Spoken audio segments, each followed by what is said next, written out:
Well, welcome to the Studio Steele podcast.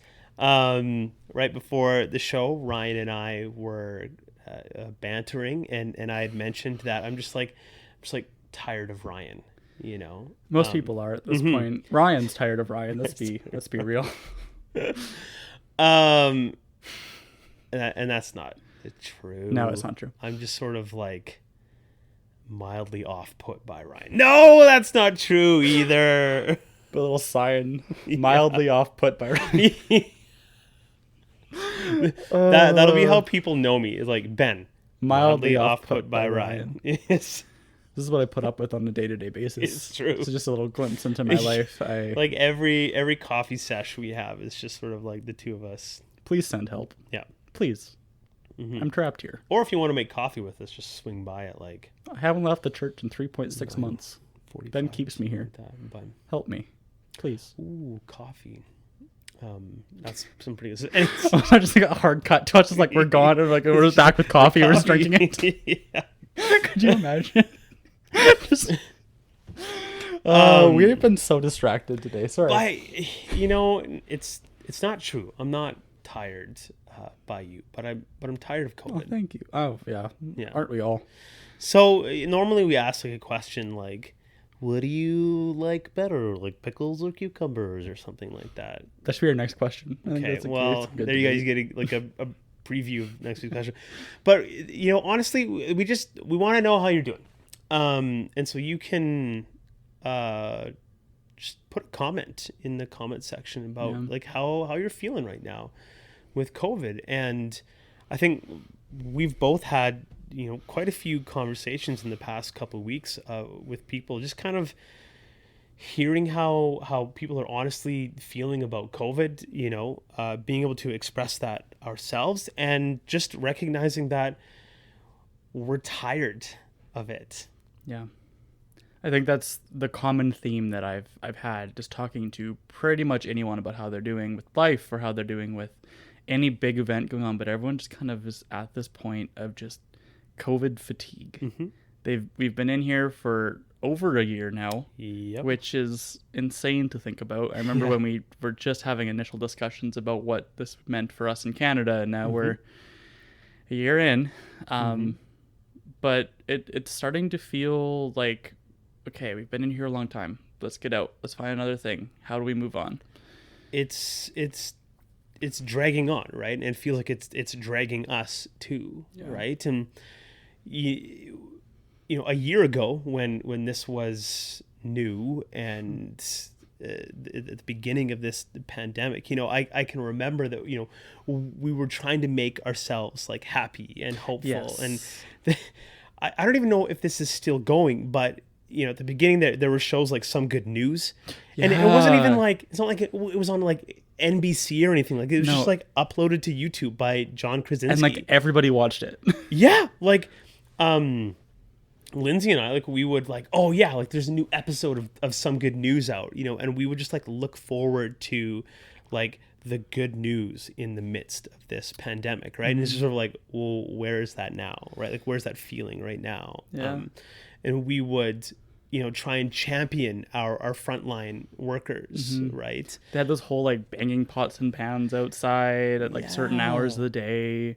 I remember like everybody had that idea of like, we want to spread hope. We want to spread this idea. Like, it wasn't always successful. Like, I remember when all of the celebrities decided they wanted to just fix all of this by singing Imagine one line at a time. And right. It didn't go great, but it showed that everybody was just trying to have hope. Yeah, like, despite its outcome, right? It was so like bad.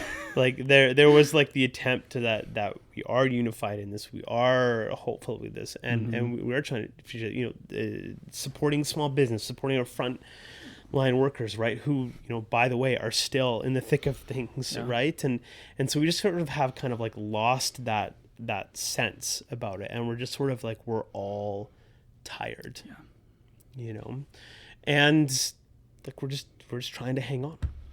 And it makes sense because we've been in here for so long. It's not like, oh, it's been 3 days and that's a ton of time. It's been a year that everybody in the world has survived one COVID birthday. Yeah. Which is weird to think about, because I remember like that for me was like, oh, I can't be around all of my friends. So you have to like meet via Zoom, or like a couple of us can meet outside. It was just like, ugh. Yeah. Yeah.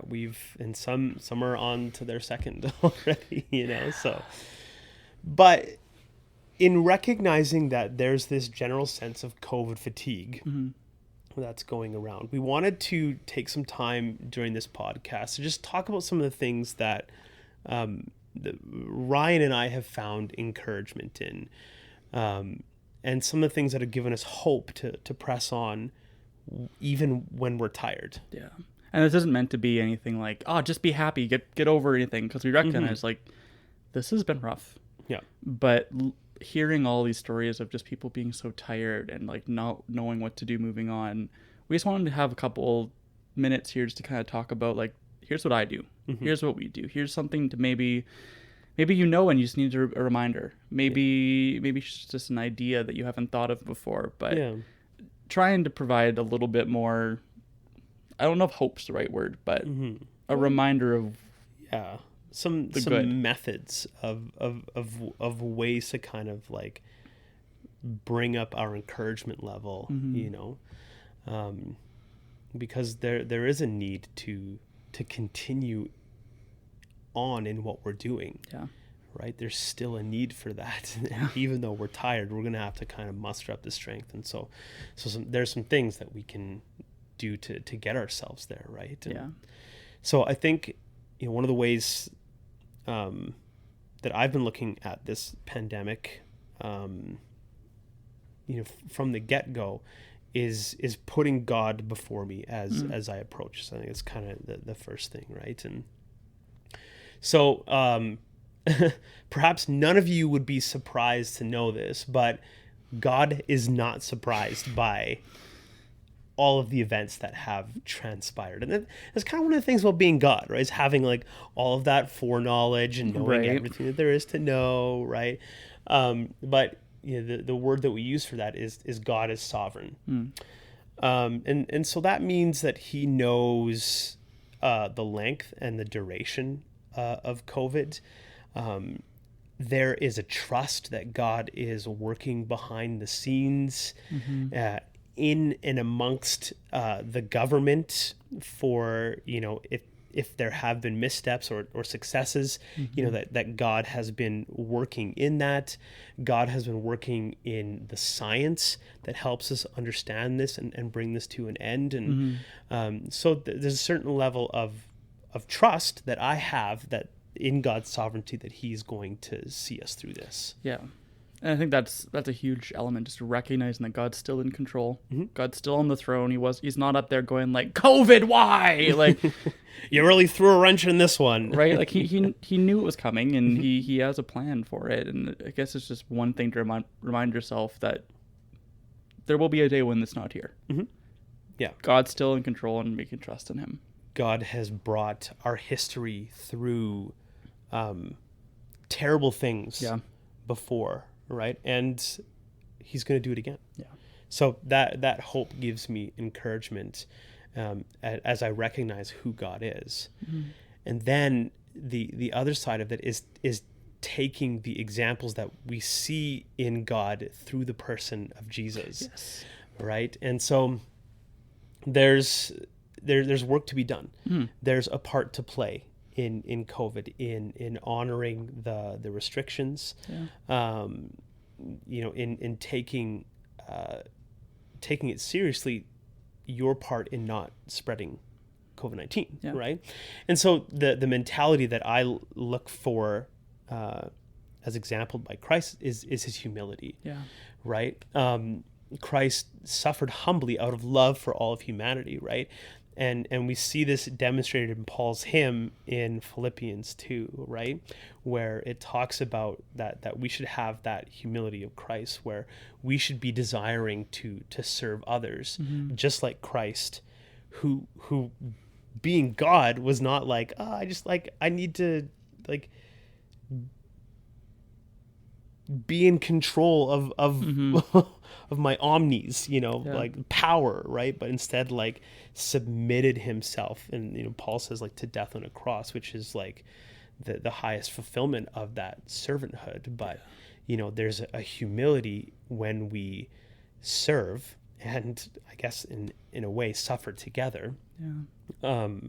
And as demonstrated by that humility in Christ. Yeah, and like a couple podcasts ago, we talked about humility and that whole element of the need to mirror that humility that Christ showed through all of his earthly ministry. I think that's huge to keep in mind as we look at how to respond to COVID, how to respond to this fatigue, and it can get to a point where we just want this to be done, and we want to just throw away whatever we have to so we can go back to normal. But there's a need for us to have that humility, to recognize where we need to suffer for a little bit in order to be able to get to a better outcome. Yeah. So that's one big approach we want to talk about, is that biblical side of it. We have a few more things we want to talk about, just more practical, I guess, is the way that I would look at it. And I think one of the big ones is just your mindset is a huge element in how COVID impacts you. And to do this, I think that it's important to remind yourself of where we are right now as opposed to where we have been with COVID. Because I know there's a lot of areas that we're still struggling with. There's a lot of waiting. There's a lot of negativity in the news. But it's often easy to get overwhelmed by the negatives and to forget how far we have come. We were looking up some stats for this podcast, and we wanted to look up the number of Canadian vaccines. And as of, I think it was Tuesday this week or sometime early this week, they were estimating that just around 9 million Canadians have been vaccinated, which it might not feel like a ton when you hear about stories like the States have been doing or other countries around. But when you think about it, that's nearly a quarter of Canadians have been vaccinated, have at least got their first vaccinations. And even more sense, because I know that since we heard that stat, they've moved Alberta's numbers down to age of 40 and up, so there's more people getting in there. It's crazy to see that. You often don't see that increase of movement forward. Trying to find a proper word for that, and I can't quite get one, but it feels like there's a finish line now. It feels like we're no longer just kind of waiting and not sure what's going to happen. And I remember back early March, the discussion about a vaccine was just like, well, maybe one day it will happen, and hopefully people are researching it, and hopefully we'll be able to find out what that means for us later on. But I think for me now, it's like there's a finish line. We're at a quarter of Canadians. We keep moving forward. An end is going to be in sight. I don't know when it's going to happen, but at least I can see it. Yeah. So look for the good. Yeah. So there's kind of like taking stock of everything, right? And I think there's a way to be intentional in how we approach the pandemic, or like the chaos that's kind of been thrown our way with this pandemic. And that's sort of how we build routines that consider our physical and mental health. Yeah. It's the habits that we're putting into place that also impact how we respond to COVID. So definitely, like, one of the things that is good to be intentional about is like how you eat. Yes. Right. So that is going to affect kind of like how your body feels, how your brain is doing. Right? Like, it's all integrated, right? It's kind of like the sciencey stuff now, right? Yeah. But like, make sure that you're sleeping well. Yeah. Right. And then exercise. So kind of this like thinking about like your physical health. Yeah. Right. Like, take that seriously, because that is going to allow you to just sort of like feel positive in amongst the negative, right? And on that same note, be sure you're drinking water. Like, be sure that you're staying hydrated. I don't know the amount of times that like I've just been in a terrible mood and I've been like, everyone hates me. I'm angry. Why am I here? What's going on? Then I think back, it's like, oh, I haven't eaten for a significant amount of time and I haven't been drinking anything. I probably should do that first. And it's like, okay, we're back to normal. We're good. If you could get like hangry, can you get like aquagre? I don't know. That's sure. Yeah, that's the new word. Aquagre. Aquagre. I don't know. There you go. If Awkward. Ryan's ever like upset, just like, Ryan, have you had some water? There you go. Please do. Honestly, I always forget, and it's a terrible habit of mine. So another aspect of like taking care of your mental health is like giving yourself some space to mourn, right? Like, that's okay. Yeah. You don't have to like completely disregard, when you're feeling upset, or you don't just want to ignore it. You want to acknowledge it, Yeah. right? And I think one of the big elements of that is it's easy for us to see people who have it so much worse than we have it. Like, we hear about the people who are dying of this disease like daily, and it's easy for us to be like, well, I mean, life sucks for me, but I'm not there. Like, I'm not as bad as they are. And like, that's true, but it gets dangerous when you don't let yourself mourn those areas of life that you've lost out on. Right. People have been unable to graduate with their families. Yeah. Weddings have been canceled, postponed, moved. Do you funerals. know anything about that? I don't know. Do I know? Yeah, my wedding was supposed to happen in May, and it no longer is because COVID and vaccine waiting and not allowed to meet with people, which really it makes me sad. But like, things like that happen. Funerals have been postponed, changed. Less number of people are allowed to even see people. Yeah. Family gatherings, people are getting sick. Like, I'm not sure if you know anything about people getting sick for no reason.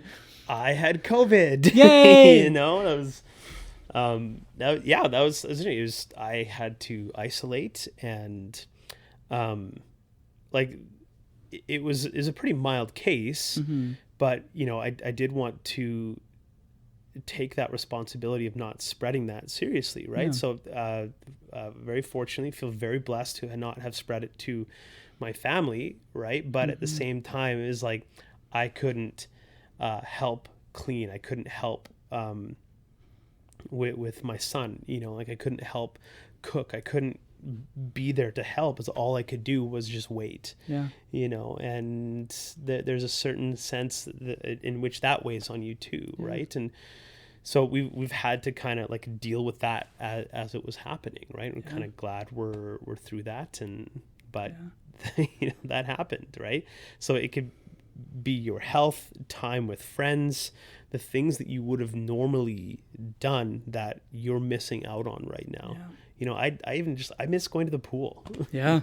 So, and granted, we're not sitting here on the verge of death. No. But there were still things in our life that we were planning for, that we were wanting, that we were needing, that we're not able to do in the same elements. And I think with those things that everyone is facing, it's important to let yourself feel sad about that. But at the same time, don't let yourself get hung up in that negativity. Don't let yourself stay in there, because then it gets dangerous. Yeah. But as a baseline, like, let yourself feel those feelings. Yeah. So, I mean, some of the ways to kind of like move beyond those is to, just plan something that you look forward to. Yeah. It was like a couple of weeks ago, or like a week ago or something like that. I keep telling people we did a vacation to downtown Edmonton. It was just something different in our routine. We went and checked out some shops. I bought a new record. But just like something that is different, plan it, and then you can look forward to it, right? Yeah. And on a similar way of getting out of the house and going to do things, find safe ways to gather with people. Yeah. You have to be really careful that you're doing it safely and that Work you're following restrictions. Follow the That's restrictions, right? But a lot of people just hear like this stay-at-home recommendation, and they're like, I'm not going to leave my house ever. Yeah. And when you do that, it gets really easy to just kind of like feel like you're going through this alone and feeling like there's no one with you. The weather is getting so nice here. Yeah. I'm not sure where it's at, where you're at. I'm assuming most of you are in the general city we are, but weather's getting warm. Go for a walk with friends. Yeah. I'll go get some coffee, but meet outside. Go and talk. Like, it's important to remember that when you're going through this COVID fatigue, you don't have to do this alone. I like to, I call it flipping the script, right? When a lot of, this COVID, like, none of us are like responsible for it happening, but here it is, right? And we have to deal with it, right? like one of the ways to kind of like bring positivity to this negativity is to be the one to bring positivity, right? So flip the script, right? Like be responsible for being generous, for helping out in ways that you can, right?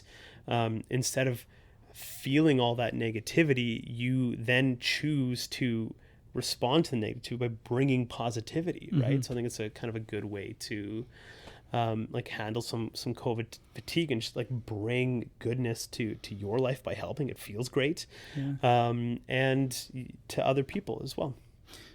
Similar as well, on the same way that you're recognizing how you're living things out, the information you're giving out, recognize what you're listening to, what information you're soaking in. Because this is kind of my rant on like too much news is bad news kind of idea, where if you don't think about what you're listening to, it's very quick and very easy for yourself to get overwhelmed by those thoughts and that information. I find that there's a lot of times with just conversations with people that it's easy just to kind of like pile up on the negatives of, oh, this is bad and this is bad and this is bad and these numbers are going wrong and the government's not responding the right way.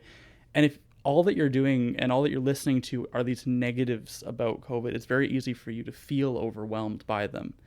So in the same way that you're reminding yourself of the progress, take time to have some good news coming in, but also just some non-COVID news. Right. Music, right? Like go listen to Simon and Garfunkel. That's what Matt picked out this morning as the record.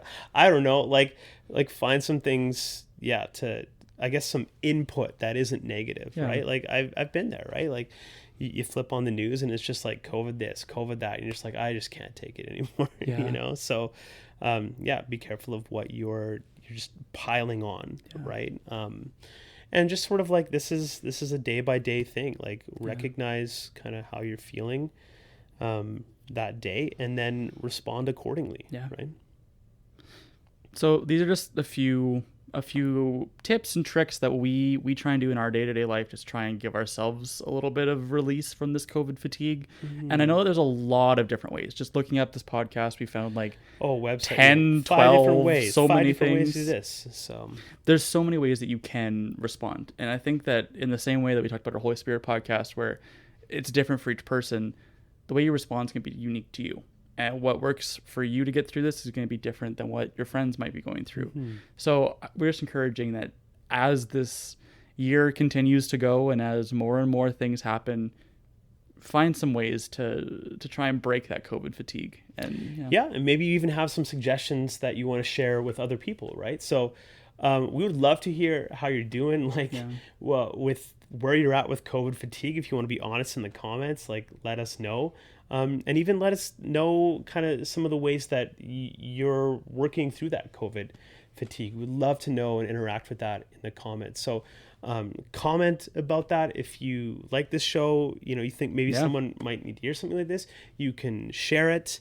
We're coming out with these about every 2 weeks, and so you can subscribe, and you would get notified about that. It'll let you know every time that we put it out. Make sure you don't miss any of our videos. And you can like it.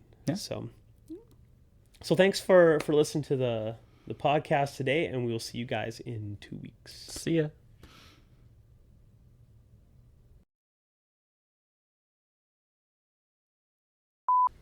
Clackety click, click clack. See, that's the terminology. Mine was the fun one. Like, you want me to do that too? No, I feel like my arms are always like here. Like they don't leave this area, so I'm trying to be like, whoa, whoa, that'd be fun. Yeah, I don't think I could do like some of the things that you just did with your arms. You gotta be lankier. I feel I look quite good in these chairs though. Yeah, because you're small. It's not built for lanky people. Yeah. Whenever I'm with Ryan, it feels like I'm not going anywhere for a while. No. I didn't give you a headache, did I? Every day. Every hour.